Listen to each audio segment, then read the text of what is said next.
ছিলাম বাড়িতে, হট করে দেখো আমি রাস্তায় চলে এসেছি। আর আমি আজকে এটা নিয়ে লং ভিডিও বানিয়েছি একটা, ঠিক আছে? তো তোমরা দেখে নিও। আমি এডিটিং করছিলাম বসে বসে ভিডিও। তো আমার মামার ছেলে বলছে চল একটু দরকার আছে, মেলাও বসেছে দেখবো।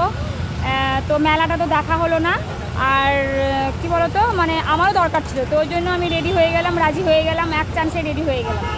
তো সেই বলে উঠলো বাড়িতে কটক যাই।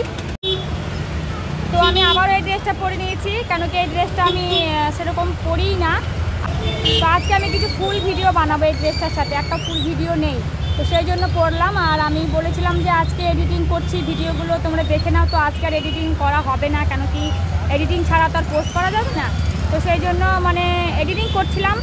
তো এডিটিং করতে করতেই ভাই বললো, তো বেরিয়ে পড়লাম। তো চলো আজকের এই ভিডিওগুলোই পোস্ট করব।